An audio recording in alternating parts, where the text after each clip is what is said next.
당시에 저는 그게 생각보다 많이 힘들었어요.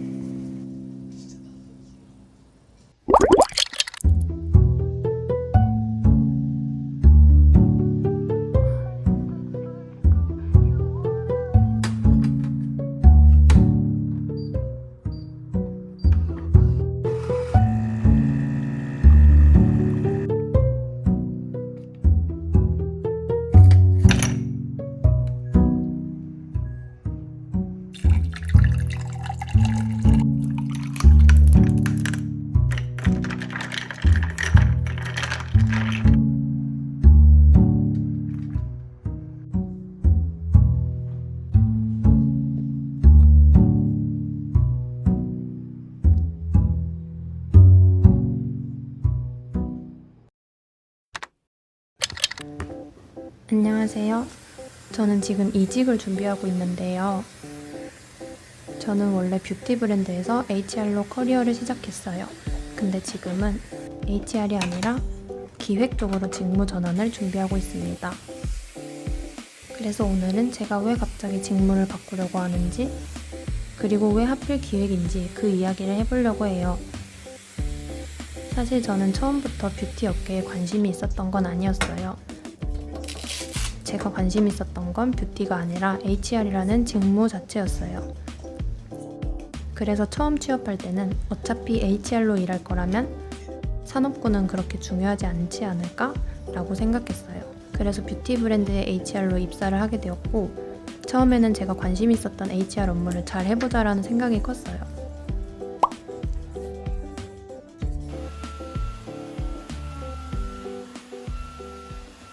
그런데 막상 일을 해보니까 점점 이 일이 나랑 안 맞는 거를 알 수 있었어요.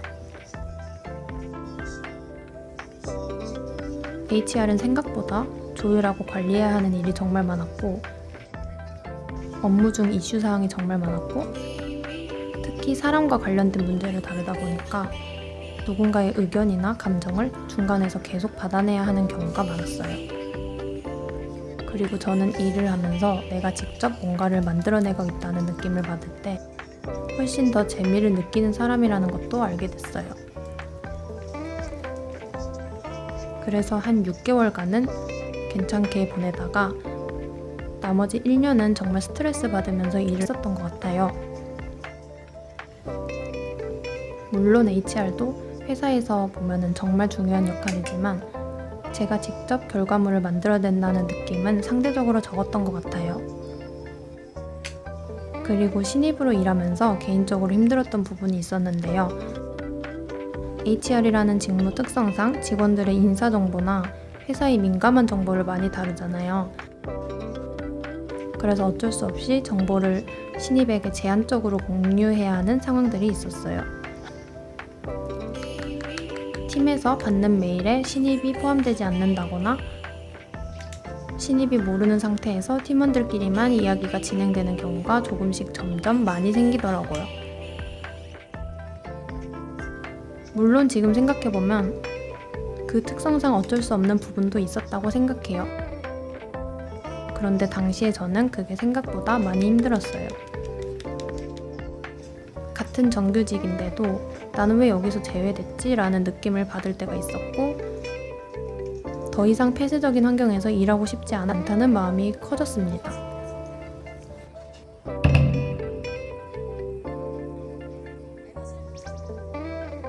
그러면서 자연스럽게 그럼 나는 어떤 일을 할 때 재미있을까? 라는 고민을 정말 많이 하게 됐어요. 그리고 어느 순간부터 상품을 기획하는 일에 관심이 생겼어요. 특히 저는 원래 애니메이션이나 캐릭터 IP, 라이선싱, 그리고 패션 같은 산업군을 좋아했어요.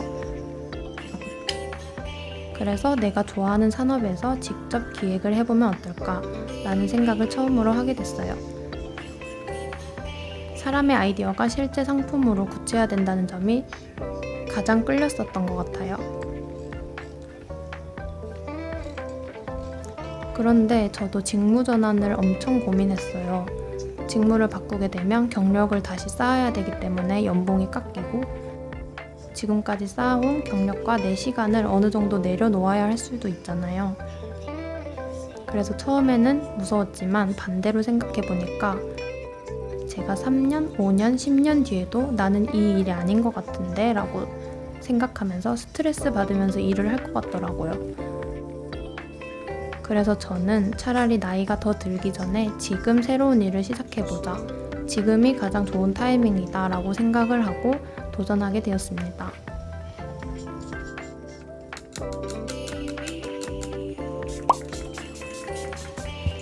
그런데 제가 가고자 하는 업계들도 굉장히 좁은 업계들이에요.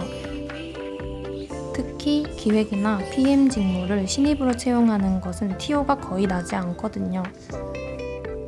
그래서 이력서 하나하나 아주 신중하게 적어서 내고 있어요. 오늘은 패션 브랜드 상품 기획 직무 면접이 있어서 가보려고 합니다. 그런데 저는 애니메이션 업계를 더 우선순위로 두고 있기 때문에 이 면접은 그냥 경험 쌓기용으로 가려고 해요. PM 직무는 면접을 많이 본 적이 없기 때문에 면접관님들이 어떤 질문을 할지, 신입에게 어떤 기대를 할 것인지에 대한 사항들을 다 정리해서 오겠습니다.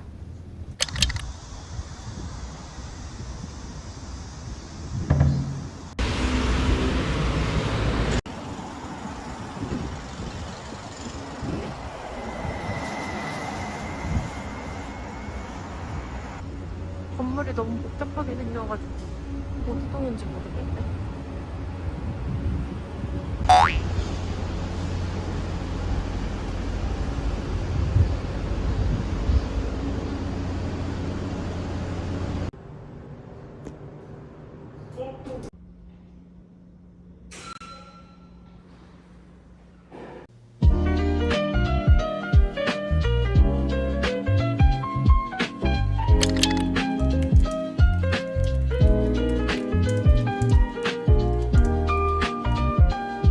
면접을 보고 왔고요. 첫 번째는 직무에 대한 질문인데요. 왜 인사 직무에서 상품 기획으로 전환하려고 하는지를 여쭤보셨고, 이어서 왜 뷰티 브랜드에서 패션 브랜드로 오게 되었는지 여쭤보셨습니다. 그리고 뷰티 브랜드 상품 기획이랑 패션 브랜드 상품 기획은 다른데 그걸 인지하고 있는지, 그리고 괜찮은지를 또 여쭤보셨어요. 이건 진짜 제가 왜 패션 상품 기획을 하고 싶은지, 그리고 저의 기존 경험을 패션에 어떻게 활용할 수 있을지에 대해서 논리적으로 설명할 수 있어야 되겠다는 생각이 들더라고요. 두 번째로 실무 관련 질문을 많이 받았는데요. 실무 질문들은 꽤 현실적인 질문들이 왔어요. 예를 들어서 기획을 하다 보면 10곳에서 20곳 정도의 외주 공장에 직접 연락을 하고 혼자서 조율을 해야 되는데, 그렇게 되면 메시지도 진짜 많이 쌓이고 업무량이 진짜 많을 텐데 그런 것에 대한 스트레스는 괜찮은지 여쭤보셨고, 하나부터 10까지 직접 배우면서 다 해야 되는데 감당할 수 있냐는 질문을 하셨어요. 이 질문은 약간 스타트업이어서 하신 질문인 것 같고, 이런 스타트업 환경에서 버텨낼 수 있는 사람인지를 걸러보려고 하신 것 같아요. 외주업체와 공장이랑 커뮤니케이션 할 때 중국 공장을 많이 쓰는데 글로벌 커뮤니케이션 역량이 어느 정도 되는지 이런 부분도 여쭤보셨습니다. 산업 관심도도 되게 많이 여쭤보셨어요. 패션에 진짜 관심이 있는 사람인지 확인을 해보려고 하시는 것 같아요. 평소 패션에 관심이 있는지, 그리고 꽤 구체적으로 관심 있게 본 브랜드가 어떤 것인지, 이런 질문들이 나왔어요. 그래서 단순히 저 패션 좋아해요 정도가 아니라 평소에 어떤 브랜드를 좋아하는지, 왜 그 브랜드가 좋았는지, 그 브랜드에서 어떤 제품이 좋았는지, 왜 좋았는지, 이런 것까지 평소에 생각해 두시면 좋겠다는 생각이 들었습니다. 인생의 꿈이 뭐냐고 하시더라고요. 면접에서 인생의 꿈까지 물어보는 건 처음이거든요. 그리고 3년 뒤에는 어떤 기획자가 되고 싶은지 여쭤보셨어요. 또 기획자로서 최종적인 목표는 무엇인지도 여쭤보셨어요. 상품 기획을 준비하시는 분들은 보통 최종 목표가 자신의 브랜드를 런칭하는 것이 목표여서 저도 그렇게 대답했습니다. 성향 관련 질문도 있었어요.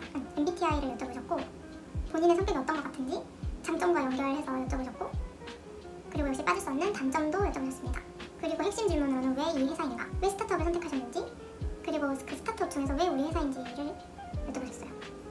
그래서 지원하시는 분들은 회사 홈페이지나 브랜드만 보는 것보다도 실제로 어떤 고객을 타깃으로 하는지, 어떤 제품을 만들고 있는지, 내가 그 안에서 기여할 수 있는 것이 무엇인지까지 신중하게 생각해 보셨으면 좋겠습니다.